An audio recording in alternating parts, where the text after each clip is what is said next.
story within a call story. First, John the Baptist makes public announcements of the true identity of Jesus, the Messiah, the Anointed. Now, John isn't issuing the call to Jesus, he is reiterating the call God has already placed on Jesus. He affirms it, and he shares the news with those around him. This is happening the day after he had baptized Jesus. Recall, when Jesus went to John to be baptized, John was reluctant because he knew Jesus should actually be the one baptizing him instead of him, Jesus. When John brought Jesus up out of the water, the heavens were opened, and the Spirit descended upon Jesus like a dove. And then they heard a voice from heaven saying, "This is my Son, the beloved, in whom I am well pleased." In our reading today, we had John's second and third public declarations of Jesus' identity. He is the one of whom it was written, the Lamb of God, the Son of God, the Anointed, the Messiah. The soon-to-be disciples add rabbi, teacher to that list of names. The second call story is so simple it's easy to overlook. When Andrew brings his brother Simon to meet Jesus, Jesus gives him a nickname, which becomes his identity and his mission in life. He calls him Cephas, which translates the rock. In Greek, Cephas is Petra, which easily becomes Peter, the name we know him by. Of course, since we know the rest of the story, we know that Peter is to become the rock of the church, the foundation of the teachings on which Christianity was built. These are two very simple little stories. A guy named John's hanging out with some other guys, sees a guy named Jesus walking by, and casually points him out. "Look, see that dude over there? He's the one I've been telling you about." The next day, same story. John is hanging with people, sharing his faith, encouraging them to dig deeper into their own faith, when that same guy walks past, and he points him out to this group of his friends too. This time, though, a couple of people are intrigued enough to follow Jesus and start a conversation. One of the tag-alongs, Andrew, hurries to drag his brother along with him. That brother, Simon, is immediately recognized by Jesus and called out with a new identity. New to Simon, but not new to God. Because God knows us intimately. God knows us from our very beginning. God is the one who creates us, gives us our personality, our talents, our unique ways of seeing the world, and who ordains us for specific tasks in life. We do have the freedom of choice. We can either do the things God would like us to do, or we can create our own path.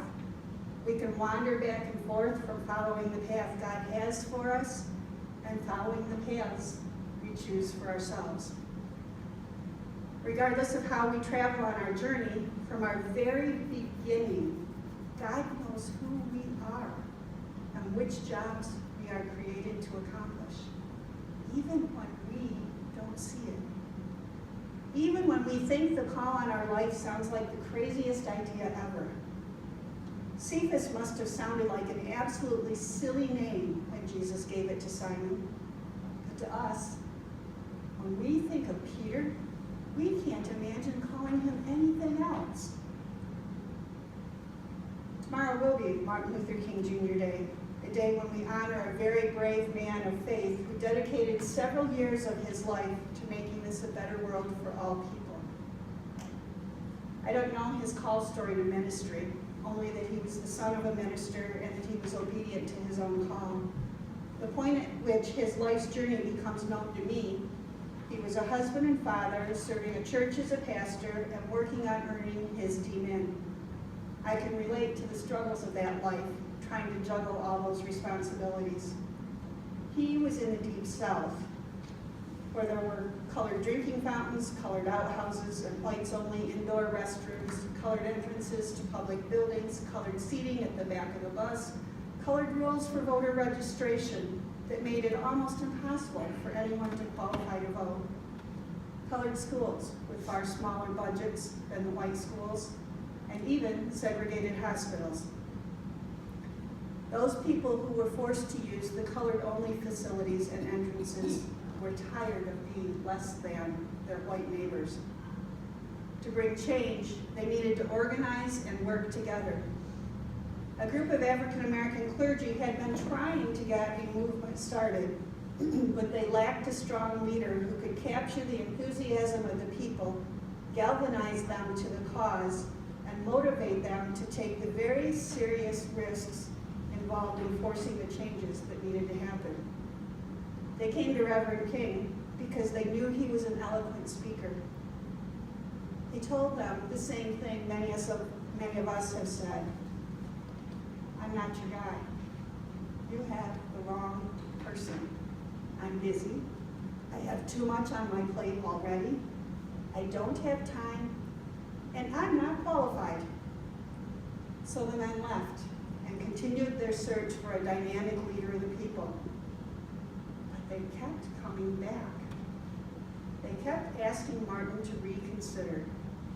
And Martin kept finding excuses until finally, just 20 minutes before a huge rally was scheduled to begin, the Spirit and the group of men that had been nagging him enough got him to say, I'll give this one speech, but that's all. Don't be asking me to do anything else. In that one speech, a miracle happened. God showed Martin that he was, in fact, the person God had chosen to be the leader of the civil rights movement. The overwhelming response from the people gathered to hear him speak confirmed God's call for Martin's life. From that one act of reluctant obedience, the complexion of this nation was changed. Because one person could no longer deny the voice of God, calling him to be more than he could see for himself. We have incredibly inspiring words that continue to move us to be better people and a better nation years after the man who spoke those words was killed. Someone tried to silence him, but God had anointed him for the job of bringing equality to all people, and that voice could not be silenced even by death. Today, we have our scriptures to show us stories of people being called to do God's work in the world. We have Jesus, which of course, he was called to do work, and it's easy for us to say, but that was Jesus and I'm just me. But we also have Peter. We have all the prophets of old. We have the other apostles and the stories of their ministries in first century Palestine. We have Martin Luther, John and Charles Wesley, Anna Howard Shaw, Susan B. Anthony, Alice Paul, Mother Teresa, Martin Luther King Jr., and now I can add to that list for myself, Katherine Johnson, Mary Jackson, Dorothy Vaughan, Christine Darden. And then there's Shirley Chisholm, Ruth Bader Ginsburg, and we have us, you and me, with our own call stories. You've heard me say many times that I tried to ignore my call to ministry. It took me 15 years to sort of admit that call, and then living into it for me to actually believe it was real. Even now, I find myself struggling with some of the aspects of my call to serve God by living out Micah 6:8. What does the Lord require of you, O mortal? To do justice, loving kindness, and walk humbly with your God? It is not easy to take those steps into the unknown, the scary world of making change. It is not easy to stand up and speak for the rights of LGBTQ people in a city council meeting. It is not easy to talk to white people about racism, especially very good, very kind white people who don't realize that they have privilege because of their skin color. It's not easy to stand up for Native Americans who are fighting big money machines to protect the environment. It's not easy to call out politicians and policies that oppress the most vulnerable in our country. It's not easy to stand on the side of the environment when we're accustomed to using the earth, not caring for it. But if I'm going to live into the call God has placed on my heart, I need to set my fears and insecurities aside.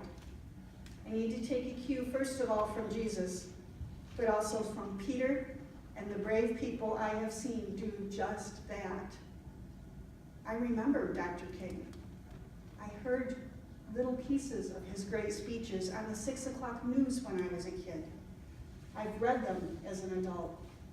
When I bought my first PC, it came with a Compton's Encyclopedia CD. And when I put that in and I heard his voice saying, "I have a dream," I cried. Over the years, little snippets of his very moving speeches have encouraged me. You know, I've printed several in the bulletin. I printed lots of them and put little notes next to my desk, on my computer monitor, on the wall, hanging from the windowsill to remind me. Things like, faith is taking the first step, even when you don't see the whole staircase. Or, darkness cannot drive out darkness, only light can do that. Hate cannot drive out hate, only love can do that. Love is the only force that can turn an enemy into a friend. And this one, that keeps me motivated to keep stepping out into that poorly lit staircase.